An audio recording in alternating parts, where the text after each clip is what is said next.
On today's show, we're speaking to Jo Moseley, who's a solo adventurer, author and filmmaker who finds the joy in living. We spoke about the importance of living in the present, enjoying what life has to offer you as you get older, and finding those pockets of joy. She reflected on times in her 40s and 50s when she struggled and how when she was younger she never envisaged her life like that. And we chatted about when she was at her lowest, how she managed to turn things around with paddleboarding adventures, writing a book and making a film. She now says she feels excited about hitting 60 and seeing what's in store for her. Before we get started though, can I ask that you give us a follow on your podcast app or Instagram? Now let's get on with the podcast. Welcome to Retirement Rebel Life After 60. I'm your host, Siobhan Daniels. Join me on a journey to meet inspiring rebels who've redefined retirement. Together, we'll explore new passions, triumphs over challenges, and discover the vibrant possibilities of life after 60. This is about living boldly, not just aging. So, are you ready to rebel? Last week, I spoke to Barbara Scully, journalist, broadcaster, and author of Wise Up, who unravelled harmful attitudes towards aging. We agreed that ageism is at crisis point in society and that things do need to change if we're to have more fulfilling lives as we get older. If you haven't already, give it a listen. Welcome, Jo. Oh, thank you, Siobhan. I am so excited. I know. Well, I mean, our paths have crossed many times, haven't they? At the Kendal Mountain Festival, and we both spoke together at the Wild Writers Festival. Yeah. You're someone who loves to find the joy in life. Why is that important to you? I just think that we need to live very much in the present. We spend our lives thinking about the past or the future, but finding joy in the present just makes the most of every day. And we only have one life, as far as we know, and just to make the most of every day as much as we can, and just to find little pockets of joy wherever possible. Now, our paths have crossed many times, haven't they? We've both got the same publisher. I spoke to you, I think, first of all, was it about 3 years ago in lockdown when I started doing some Instagram lives? Yeah, amazing. I mean, yeah, the last 3 years, they've both flown by, but also we've both packed quite a lot in, haven't we? And we've both met an awful lot of strong, adventurous, positive living women, haven't we, in our lives? Yeah, I think we both sort of seek them out and also kind of attract them in a way. And yeah, they've all contributed to our lives. And I have a little saying, we rise by lifting others. And I truly believe that of this generation, that we do that as we're sort of progressing forward in our lives. We are lifting each other and inspiring each other. Well, you've definitely been a support to me along the way as I've been a pro-age campaigner and trying to forge my path and getting people to hear. And I love the way that you are embracing getting older, because that's what I'm all about, giving that positive aging message, stopping women from self-limiting and stopping them from losing themselves when they midlife. We often find difficult situations. I know I was broken in my mid-50s for the menopause, death of relatives, struggling in the workplace. You yourself had a difficult period, didn't you, when you were in your mid-50s? And that's when you needed to find some joy in your life. Just take me back to that period. Yeah, so for me, it was mainly in my late 40s. And my 50s have been really good, but my 40s weren't so great. So for me, it was my late 40s. I was divorced, single mum, just trying to keep everything going. Mum and dad were both having chemotherapy. My mum died, and the menopause, and it all just hit at the same time. And so, yeah, it was a really dark time for me, very, very sad, which is why I like to look for joy, because when you've been sad and broken, I think you relish and cherish the joy even more. Because you know how special it is. So yeah, it was a really difficult time. And then through a variety of things like the rowing challenge, once Mum had died, I raised a lot of money for Macmillan Cancer Support in her name. And I just started to rebuild myself. What was that challenge? So I rowed, so it was 10 years ago this year, I rowed 1 million meters, 2 half marathons and a marathon. And I did all that on a rowing machine. So 1 million meters is sort of like from Paris to Edinburgh over a period of months. The marathon was on one day. And I did all that really to work through my grief and to raise money in Mum's memory. And then I just was really rebuilding myself. and had been really since my late 40s, mid to late 40s. And then my 50s came and it was like, right, what else can I do? And meeting other inspiring people and women and just sort of following their lead, really. And I think my impression was that in your 50s, everything would be settled and life would be sorted. But for me, it was reinventing and, rewriting a story for me. And now I feel coming to the end of my 50s, what's the next chapter that I kind of want to write for myself? So, yeah. Do you think a lot of women, though, in their 50s feel that it is a time for them to reinvent themselves as they're approaching their 60s? Because I know when I was in my 50s, I thought this was almost like the beginning of the end. I had no idea that life was going to be as good as it is now approaching 65. And do you think a lot of women find themselves in that place? And how did you feel? Yeah, I think a lot of women, I think we're led to believe that by our, certainly growing up, that by your 50s, 60s, life would be so settled and you would just kind of go on this trajectory, but it would be a trajectory of decline, sort of like you'd reached your peak in your 40s and it would go downhill. Whereas it was really downhill in my late 40s. So I couldn't really go any further. So I had to rebuild. And now I'm kind of going upwards to the top of the hill. And there's still, more peaks to climb, so to speak. But I think it is easy. The media sort of gives up a lot on women in their 40s and 50s. It's very easy to mock them. It's very easy and 60s. Oh, yeah, definitely. I mean, I thought my 60s would just be sort of, I don't know. I never even imagined what they would be like because they were just a blank. Like, why would I have vibrancy or interest or it would just be like a blank time. Or it would still be very much a time of giving. And I think this generation is saying, okay, we've given.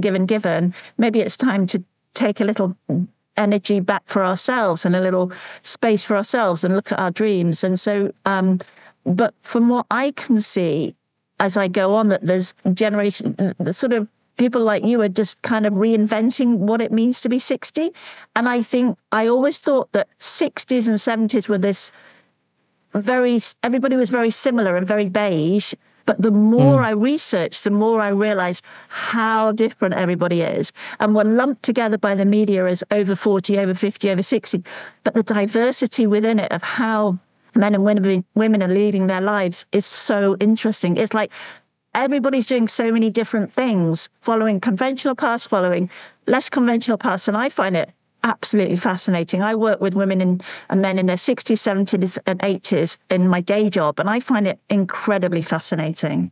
I love it there when you say about the beige, because one of the things that I shout from the rooftops is when you retire, you refire. But I also say when you age, you don't beige. You don't fade into the background. No. And I do find a lot of things for older people, clothing, a lot of clothing, it just suddenly becomes dowdy. It is getting better, but it's still got a long way to go. And I also think when people need things in their house, maybe to help them get in and out the shower, or handles to when they're sort of trying to get up steps, if they become a little bit infirm when they're aging, they're all greys and browns and creams. And you think, come on, where's the vibrant colours? Where's the imagination? We don't have to live in an environment like that. But take me back now to when you actually rediscovered something as you were getting older, didn't you? Paddleboarding, and you had an amazing adventure. Yeah, so in 2016, I had my first paddleboarding lesson. I'd injured myself, and as I was recovering, I took this first lesson on Derwentwater.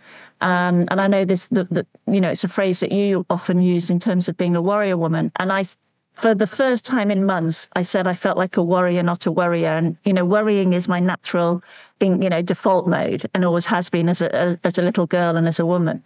And so, 2016, and then in 2019, I became the first woman to paddleboard coast to coast across the country, raising money, picking up litter.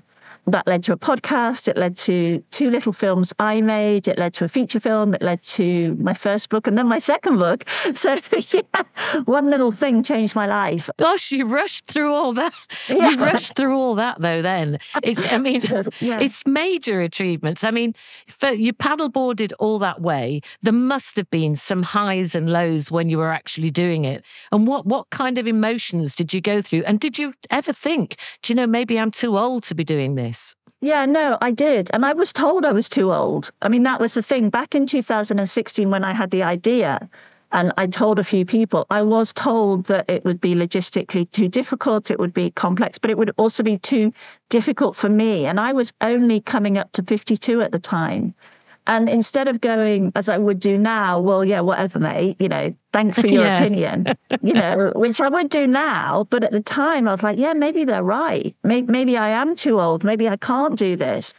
Because it was something that only one person had done, a friend of mine, Jason, and the message was still very much that these sorts of things were beyond us. And what did I feel on the journey? All the feelings, excitement, joy, worry, tears, facing emotions on the canal that you sort of have a bit buried and, wondering, is this possible? Can I do it? Have I got the strength? And then even on the canal, I remember, I think I was about 80 miles in and somebody said, where have you come from? And I said, Liverpool. And he went, yeah, in your dreams. You know what I mean? Like, I've done this and you're still questioning me. And I guess that and at the time and in the film, Brave Enough, I sort of joke and say, I don't think they think I can do it. But now I think my answer would be, that's just wrong. Why does somebody feel that they can question somebody, trying to fulfill their dream? Keep your mouth shut. You don't need to comment on a woman's ability to do something. It's not a requirement. Yeah, all the feeling. And then just feeling very, very pleased that I had accomplished it. We'd raised money. My dad was there. It was an emotional time, really. And it just sort of made me realize that I was probably braver than I thought. I mean, I think we've discussed this, that we've both been through times when life has forced us to be brave, work situations, breakup of relationships, being single parents, going through the menopause. And life has forced us to be brave. But sometimes there's also a time like this which was, I'm going to choose to be brave. I'm going to choose to go out there and do something like you've done, like you've gone off in Dora the Explorer. You've chosen to do that. You've chosen to write about it, to podcast about it. And those are times when people can take pot shots at you, but you realize, actually, I can do this. And if I can be brave enough to do this, what else can I be brave enough to do? And it just builds up. It's like a muscle, isn't it? Courage is a bit like a muscle.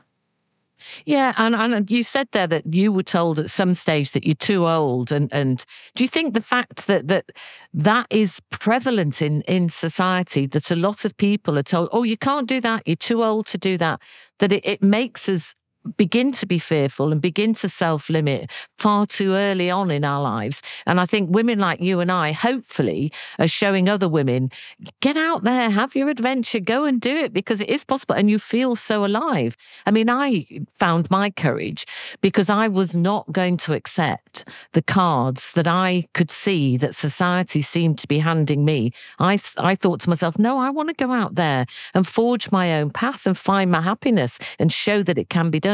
But I was really frightened at the time. I remember I didn't show it so much, but inside I was really frightened because I didn't know where I was going. But I found my courage, and I'm saying to other women, if you feel as low as that, then go for it. And that's exactly what you do. Yeah, and it's not a case of not being afraid. I mean, obviously I'm not talking in terms of physical things, but it's a case of not saying I'm not afraid, I'm going to do it, saying I am a bit afraid and I'm going to do it anyway. And I'm just going to see how it goes and test my limits and, go out of my comfort zone. And I'm not saying that we all have to do mega scary things or big challenges or change our lives, but just slightly pushing the boundaries and overturning that built-in ageism, which says I'm too old, I can't do. I mean, the number of young women I see on Instagram and social media sort of saying, oh, I'm 37, I'm just a bit too old for this. And I'm like, no, you're really not. Oh my gosh, I'm starting this and I'm 37 and I'm like, yeah, go for it. Whether they listen to me or not, I have no idea. But, I think we do just need to keep encouraging each other that we can do more than we think we can. How was your film Brave Enough received? And was it sort of shown to older women and younger women, across the board? Yeah, so it was in lockdown that the film came out. So the director, Frit Tam, and I, we did online screenings. And I think we had one industry and 4 sellout online. And there were people of all ages, to be honest. And then film festivals like Kendal, which is such a prestigious place for it to be filmed, to be screened. There were men and women in the audience. I think I get a lot of feedback from women in their 40s, 50s and 60s. Definitely do. Just saying, gosh, I can really recognize myself, whether that's because we talk about the menopause or divorce or being a single parent or motherhood, miscarriages. I talk about a lot of things which those women are sort of touch point.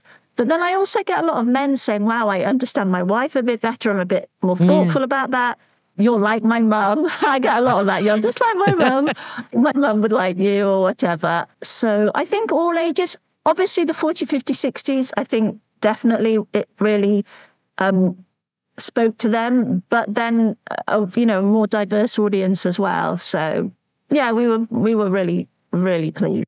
Yeah, I find a lot of the youngsters that I come up against, they say, you're like my mum kind of thing, but they also love the fact that I'm being so vibrant and out there and having my adventures and facing my fears and being honest about the highs and the lows. They say, I'm going to go back. I'm going to tell my mum, she's got to read your book, Retirement Rebel. Yes. I want her to do. A lot of younger people want their parents to live their life to the full, don't they? And I think it kind of makes them sad when they see they're not grabbing life. Yeah, I do. It is always really nice when they sort of say, oh, I'm going to tell my mum and she's going to take a paddleboarding lesson, or she's going to go swim in the sea, or she's going to go for go camping or whatever. And I just sort of feel like, wow, that's just a lovely little thing that maybe I've just encouraged someone to do something that maybe she wouldn't have thought of doing. And that's always what I want to do, is just, I think I'm very much at that sort of messages from people who aren't doing something to people who do something for the first time. I'm not the elite, I'm not the endurance, I'm not the sort of, but I'm very much encouraging women who've not done something to be that bridge to help them do something. And I think that's where my kind of strength lies. Yeah, it is always really lovely when they say, oh, my mum took a paddleboarding lesson because of you. And you're like, oh, thank you. Talking about doing things for the first time, I've noticed on your social media that you're doing something for the first time, and I think it's incredible. Skateboarding. So yeah, I've always wanted to skateboard. I mean, I don't know about you, but like my brother he was a couple of years younger than me. He had a skateboard, and I tried it, but never really had any lessons. When I was like 11, 12, never had any lessons. My son's got tiny little penny boards, and about 10, 11 years ago, but they were tiny. So I've approached it in a really kind of nerdy way, which is I'm having lessons. I bought a book. I've got an online course. I'm going on retreats. I think it's brilliant. Nerding out on skateboarding, because obviously safety is a factor. When you bounce as a toddler, you bounce, I don't know how, I was talking to someone, I said, how many times do you think a toddler falls down in a day? I mean, we're like 100, 200, and they go, oops, and bounce up. Well, when you fall at 59, it might not be quite, you're not quite as bouncy. So I am taking it really seriously in terms of the safety. I'm like completely padded up. Did you say you're going on a retreat? Yeah, I'm going on a retreat in the woods in October. Just think it's incredible. When I saw you with all the kit on, having your first lesson when you showed up, I just thought, how brave, how wonderful. You're just such a great inspiration for women.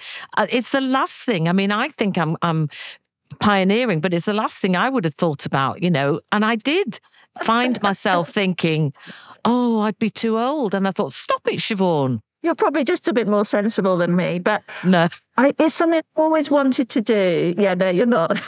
It's something I've always wanted to do. And I think we all know this. Time is precious.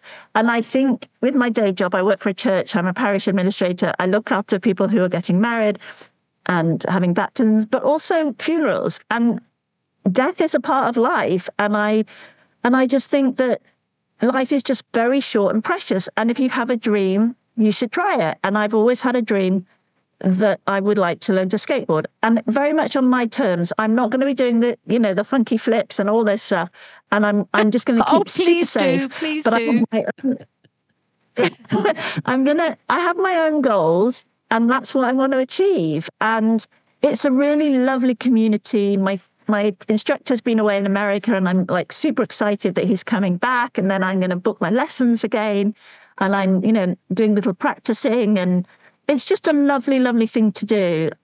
And what really surprised me when I went to the skateboard shop in Leeds, and I just walked in and I thought, oh my God. And these kind of like kids with, baggy jeans and tattoos and all this kind of, and baseball caps kind of looked at me. And I'm like, they're just going to laugh at me. And they just smiled and they were so nice. And the staff in the shop was so nice. And then this woman came up to me and she was with her son and she said, who are you buying the skateboard for? And I went, me. And she went, wow. She said, where do you go? And I went, LS10 in Leeds. And she said, I take my son there. I said, well, maybe you could have a lesson then. She went, maybe I could, and I just thought, well, she will, but, and the kids at the skate park are so sweet. And like the little 8-year-olds are like, no, you need to do this. And then the older men come up and they say, okay, let me teach. And they're so nice. And honestly, these kids that look so cool that in the past I might have thought, oh God, they're just going to laugh at me. They just looked and they're like, oh no, that's what you need to look at. Oh no, that comes with that. Or, oh no, that's this, mate. And they were like teaching me in this shop and just smiled at me, just literally smiled at me. And I felt so welcome. I can feel the joy from you as you're doing it. Yeah, it is. It's just really nice. And it's tiny. I think I love being a beginner. I think that's where I'm really good at things. I love being a beginner. I love learning. And that's kind of what I approach my 60s with. I want to learn how to be 60. And you're giving people that chance to say, oh, I could be this in my 60s. I think when I envisage me listening to all your podcasts over the next few months, it's like, oh, God, that's a good idea. Oh, I could take a little bit from each of them and, like a recipe and make it, because we're not all the same. I think that is what your podcast is going to show, is that being 60 is not one way. There are so many different ways you can be 60. And I want to learn from all your guests. So I'm excited. Oh, thank you. I'm just going to interrupt for a moment to shamelessly plug my book, Retirement Rebel. It's published by Vertebrate Publishers, and it's my honest account of feeling broken in my 50s and finding my happy place in my mid-60s. I got rid of my home and possessions and hit the road in my motorhome for a roller coaster ride along life's adventures. I want it to help younger women not to fear aging and older women to grab life and run with it. You can purchase a copy in most bookstores and on Amazon. Right, now back to the conversation. But also, you're doing sort of like a countdown to being 60, aren't you? I've been looking on your social media. You're upside down all the time. What's that about? Yeah, so when I had COVID last year, I had COVID and I just injured my rib. So I was just feeling a bit grim, really. And I thought, I need something little. I'm very good at having little things just to keep my joy topped up each day. And so I thought, well, I'll do a headstand a day until I'm 60. So, and I do it and I share it on my social media and just on my little stories and mark it. And now what I'm also doing is using it as a diary. So it's like headstand of the day, the 20th of January, it was really windy on the beach, or it was quite snowy in the garden, or I went to my special place. So I've got like a little record, and I really take these moments just to breathe and just completely live in the moment. Like, what can I see upside down? And am I calm? And am I getting a bit stronger? And sometimes it's just like, oh, I didn't realize I forgot to bring a hat, so my head's covered in mud or whatever. But it's just a joyful little thing, and it is leading me up to being, so I'm 60 at the end of this year, and it's just like I want to arrive at 60 quite joyful, and this is just a nice way to count down, really. I think it's brilliant. I know when I first saw you posting them, it made me think to myself, do you know what? I haven't done a handstand for years. So I put my camera up and I went to film it just to show you that I was useless and I was going to corpse. And I surprised myself. I actually managed to do one. But I tell you, one was enough. I wouldn't be doing one every day. One was great. In fact, recently I did one just before I went for a swim, and I had my pajamas on the beach, which was a bit funny. But yeah, I'm sure people were like, "What is she doing in the pajamas?" But one of the things that I like about you, as well as you're doing all your adventures and finding the joy in your life, is you give back a lot. And it's important for you to give back, isn't it? In what ways do you give back? I guess I do like encouraging other people. I guess that's, I get a lot of DMs where, someone's saying, how do I do this? How do I do that? I always try and really pay attention when people ask me questions and support other people and say, look, this person's doing this and they're great. And so I guess it all just comes back to those times in life, which we all know, which I'm sure your listeners know, and I know you know, and I know, when you felt very lonely and very sad and very broken, and you just wish somebody would have put their arm around you and say, it's going to be okay. And if I can do that in a small way, then I'm paying back for the people that did that to me. And often they were strangers as well. They were women in supermarkets who said, I don't know why you're crying, but whatever it is, it's going to get better. And I guess I'm just paying that back, all that kindness back, and knowing that, behind those masks that we all have, which are like, yeah, no, everything's fine, it's really great. Actually, there's a lot of people that are struggling, and you just want to say it's going to be okay. I don't know what you're going through, and it might be a while before it's okay. And I'm not having like toxic positivity or anything, but it will be okay. It can get better. You're not alone. And that's sort of what I try and do, really, in a small way. And I also think it's so important for people to talk. You said about having the mask. I had the mask. I went around trying to pretend that everything was fine as I was getting worse and worse and not coping with life. And I think one of the reasons I'm doing this podcast is to have this platform, and hopefully women will listen to it, and then they will talk with their friends, and then they will open up more about exactly what's happening to them if they're facing ageism, or if they're struggling approaching 60 or being in their 60s. Then they can talk to one another, because I don't think we talk positively about aging as much as we should do. No, I don't think we do. And I don't want to be like, there are things about becoming 60 that I'm like, oh my gosh, wow, how did that happen? Where did the last 40 years go? Have I done enough? Have I contributed enough? Have I failed myself? Have I failed my you think of all these questions. And so rather than just say, oh, it's all going to be fine, and dismissing any questions, it's like you want to explore them and say, I'm not the only one that wakes up and thinks, damn, I never became an astronaut. When I forget to do that, there are things which, I would never be an astronaut because I'm quite scared of heights, but there are things that you realize it's probably not going to happen. However big you dream, I'm probably not. Like, I always thought I'd have this really long, happy marriage. Unless I get married tomorrow, which is very unlikely, I'm not going to have a 40 or 50-year-old marriage that I can look back on. So it's like something you have to reconcile yourself to maybe not happening, but what else can you still do? It's reconciling and accepting some limitations, but also breaking through other limitations as well. Well, I think you get a lot of limitations. I did when I was going through the menopause, because my body was sort of letting me down, and my mind, and I didn't feel right. And you begin to think, oh my goodness, is this it? Am I ever going to be able to be as physically active as I was? And actually, once I got through that, the other side, I would honestly say for me, this is the best phase of my life.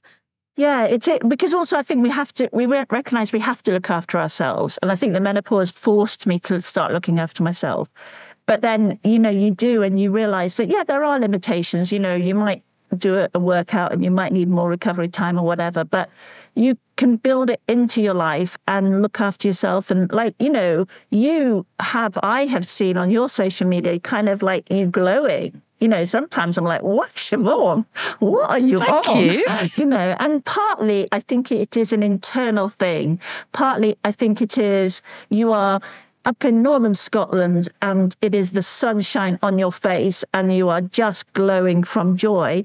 But also partly because, you're looking after yourself. And I think women do grow into themselves, don't they? I think there's I love looking at those things where they have actresses like in her 20s, 30s, 40s, 50s, 60s. And I think the beauty comes through in some of the women in their 60s. And you're like, God, the beauty is just glowing out of your face because they're so settled in who they are. Not settled compromise, but just settled and accepting and then exploring different things. They're not trying to be anyone except themselves.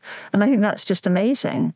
And that's what I aspire to be, really. Talking about the beauty, I think that we need to start rethinking the way we think of beauty and what is beautiful, because like you, I love to see older women's faces, you know, where they've really lived. You look into their eyes, they're alive, they're glowing, their smile radiates. And yet everybody seems to have this obsession with anti-aging. And it drives me bonkers. Yeah. I mean, I just don't understand, because why would you be anti the opportunity to keep living longer? It's a natural part of life. And why would you be anti the process of having more time on this earth, being with people that you love? I mean, and so, yeah, I saw a little video of Julianne Moore and Annette Bening, and they were just looking so lovely. And I kind of put it on my stories, and I think what was lovely was you saw Annette Bening's sort of wrinkles and a little bit of wrinkle on her cheek. And it really reminded me of what my mum had looked like sort of in her early 60s. And I just thought, these women have all lived their lives. They've got a beautiful friendship here. And yeah, let's celebrate that. Let's celebrate all that we have been through and all the wisdom that we have accumulated. I'm not saying that all older people are naturally wise, but many of us have gained some wisdom at some point through some really difficult times. So yeah, definitely, I'm not really into that whole trying to look younger. Do you think ageism that is prevalent in society, well, in the World Health Organization has got campaigns to try and combat ageism. Do you think that plays into the fact that we struggle to age more naturally? Yeah, because I think that it's seen that looking older is often seen as a derogatory thing. You know, it's you're old woman, old. You know, it's very much it's a way to put someone down rather than to celebrate them and to celebrate the wisdom and the lives that they've led. And so you keep hearing that, and so it makes you shrink a little bit sometimes when people say that, and you think, oh yeah, maybe I shouldn't do that. Maybe I should just be invisible. And I think there are all sorts of ways that we just hear it either from advertising or newspaper articles, or how sometimes the media pitch generations against generation, you know, like maybe in the housing market or whatever. And it's like, well, do you not think some of us have children, and we, you know, it sort of goes, oh, like I'm a boomer by 5 days, so I think I'm more of a Gen X than a boomer. But it's like, you know, they pit generation against, you know, I was very much a Gen X baby in terms of, you know, how I was brought up. And certainly financially, I'm not a boomer. But I do think the media sometimes pits people against each other, generations against each other. And we really shouldn't do that, because we're all just trying to get along in our own sweet way and look after each other and look after the planet, hopefully. So, yeah, there's a lot of messaging that we, you know, oh, you look good for your age, rather than, oh, you look great today, or you look well today, whatever. You know, I hate all that stuff. Hate it. It's just so... Ooh. But in your skateboarding, you're hanging out with, like you say, people of all ages. And I think we need to encourage that to happen more. Maybe not skateboarding for me, but if we did, I really want to do sort of intergenerational dinner parties. So you can talk to the young people and think, what do they think about getting to 60? What do they think it's going to be like in their 60s? And then for the older people to say, well, this is what it's like in our 60s. And how can we work together to change it so that we can all live our best lives possible every single day and age as positively as we can? But like you say, I do agree there's too much pitting against each other for the generations. But we need to talk. I think sometimes younger generations maybe don't realise that women of my generation, our generation, couldn't buy houses without a man's signature or get credit cards or, you know, all these things. And these aren't things that happened centuries ago. These are in our lifetime. There are women whose careers and opportunities to express themselves professionally were really curtailed, or their financial decisions, or, divorce laws and where children went. These are things that women have really had to, and men have had to fight for in different generations. And I think if we could explain some of that, and then the younger generations could explain to us what they see about things. I mean, I love having conversations with my sons who are in their 20s, and I'm like, I don't get that. And then they'll explain something and I'll go, oh, okay. And these are the boys I raised. I mean, you must have that with Sammy. No, I agree with you totally, because it's the same with my daughter. We're able to talk about things, and I'll say something and she's quite shocked because of my attitude towards it. And then she will explain something to me about what she thinks about ageism and comments that I will pull people up on. Yeah. And I just see things from a different perspective when I talk to her. And I think that's very important. And hopefully I get her sometimes to see things from a different perspective. But I do think I'm determined to following on from the podcast, to try and do something with dinner parties and get the generations together so that we can just forge a way forward and be happy and find the joy. Yeah, exactly. Yeah, it was so funny, just a little snippet when I was at the skateboard. This little boy said, do you want an opal fruit? And I was like, no, I'm really good, thank you. And he went, no, I insist you have an opal fruit. It's just like, and then I was doing something. And he came up to me and he goes, no, you need to do it like this. And I was like, but I'm trying. And he was like, yeah, but try harder. I was like, you're joking. And I'm like, you don't understand. This is really hard for me. And I'm quite scared that I'm going to fall. And he was just like, just do it. Like, literally. And then his mum came up and she was just like, leave the lady alone. I was like, no, it's really helpful. And he was giving me some really, really good tips. But it was so natural to him. He was like, you'll just fall, it will be okay. And, just have another opal fruit. And I was like, no, really? My teeth can't take anymore. Opal fruits solve everything. Yes. I insist you have a sweet. And then there was like 16-year-old boys, because you can do scooters as well. And honestly, they were going down the ramp, up, twisting and jumping. And I was just like looking at them. It was like watching a television program. And I was like, no, you go first. And they were just so lovely. And so it was just really fun. And I can't wait for him to get back. And then I can have more. Yeah, but the thing I'm noticing when you're talking about it is how you become so joyful. And you're radiating joy, and you almost become even more alive than you are. And hopefully people that are listening to this, you never know, you might get some more skateboarding pals taking to it as they're in their 60s. But certainly not me. It won't be me. What would you say to anybody that maybe would want to do skateboarding, paddleboarding, anything, any adventure in their 60s? I would say definitely give it a go, but I would definitely say get a lesson. Definitely with paddleboarding. That's always in my books, get a lesson. Get a lesson, meet other people, start small, and be a beginner. Unleash that inner beginner. Just don't feel... I think one of the things that happens naturally as you get older is you worry less what people think. I think that's a natural thing. I spend a lot of my life trying to please people, and then realize that I could do everything to please them and they still wouldn't be pleased. And so I think one of the greatest gifts of getting older is you just don't worry what other people think of you anymore or as much. So I would just say, just do it. If you want to just try it, take a lesson, completely get all your safety kit, both in paddleboarding and skating, and just find people that will cheerlead you. And be a beginner and don't be afraid to fail. I think that is another benefit of getting older, is not being afraid to fail anymore. Yeah.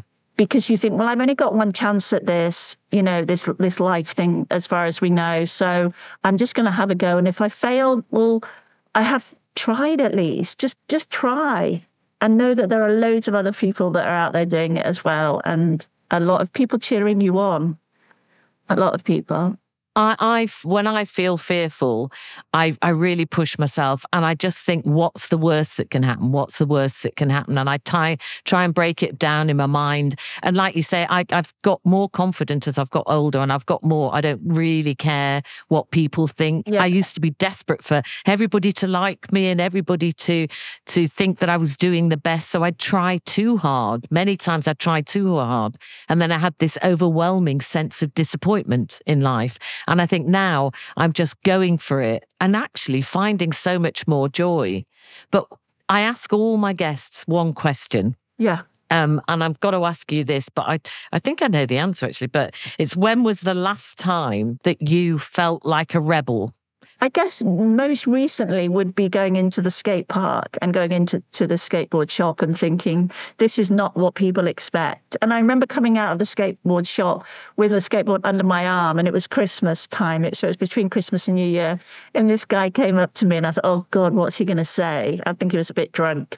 I was like, oh, in the middle of Leeds, what's he going to say? And he goes, you're going to skateboard that home? I bet you'd be able to do it. And I was like, oh, thank you so much. And I was like, no, I really wouldn't. But yeah, it's really nice. And I was like, oh, thank God they didn't just say, oh, what have you got that for? I'm not a very rebellious person because I do like to follow the rules quite a lot. But I do think that was just, it was saying to myself that the little girl who was 10 and 11 who would have loved to have done this, I'm kind of honouring, I know it sounds a bit woo-woo, but I'm kind of honouring that little girl's dream. And that's not what you expect of people at all, really. Not what you expect of a woman approaching her 60s. But, I only have one chance at this and I just want to have a go. And we'll see. And we'll see. We'll see as I keep practicing. I, for one, love seeing this rebellious side of you, and I can't wait to see how you progress on your skateboard. And I'm thrilled to have been able to speak to you on the podcast. So if anybody wants to get your book, where can they get it from, and what's the name of your book? And if they want to keep in touch with you? Thank you. So I have my first book, which is behind me, is called Stand Up Paddleboarding in Great Britain. And I have a new book coming out in May. I guess writing 2 books about paddleboarding is quite rebellious too. So that's coming out in May, and that's Paddleboarding in the Lake District. So that will be again with Vertebrate, who are both our publishers. And I'm Jo Moseley on Instagram, JoMoseley, and my website is jomoseley.com. So super simple, and books available from all good publishers, all good bookshops, and all obviously online. So, and having your second book out when you're 60, what a great way to start your 60s. And thank you so much for joining me on the podcast. Oh, well, thank you, Siobhan. Thank you. Bye-bye. Bye. I hope you enjoyed that conversation with Jo Moseley just as much as I did. What I took away from our time talking together was that Jo really sees the joy in life. She's doing all she can to see the positives that can come with being 60 as well. And contrary to what a lot of people think about ageing, she sees her next decade as potentially the best time of her life. And that's exactly what I hoped this podcast would enable others to feel in their 60s, 70s, 80s and beyond. We agreed that even if we're afraid, we do need to tackle new things as we get older. Jo's just taken up skateboarding as she's approaching 60, which I think is marvellous and inspirational. It's not my thing, but maybe I too will be inspired to push myself a bit more and find new challenges in my mid-60s. Next week, I'll be speaking to Sarah Barnes. She's a wonderful Yorkshire woman in her 60s whose life took on new meaning after major surgery. She's also the author of 2 books and an avid cold water swimmer. Thank you so much for joining me on today's Retirement Rebel Life After 60. I'm truly grateful for your time and your willingness to embark on this journey with me. If today's conversation sparks something within you, or if you've your own rebel story to share, I'd love to hear from you. Please reach out through our social media channels or email, and let's keep the conversation going. Email us on podcast@retirementrebel.co.uk. And remember, if you found value in our time together today, consider sharing this episode with a friend who might also enjoy and benefit from our Retirement Rebel community. Spreading the word helps us grow and continue to challenge the narrative around life after 60. All of our details can be found on retirementrebel.co.uk. Retirement Rebel Life After 60 is written and hosted by me, Siobhan Daniels, and produced by the incredibly talented Matt Cheney. Join me again next week for another episode. Until then, keep embracing your inner rebel and living life to the fullest. Bye for now.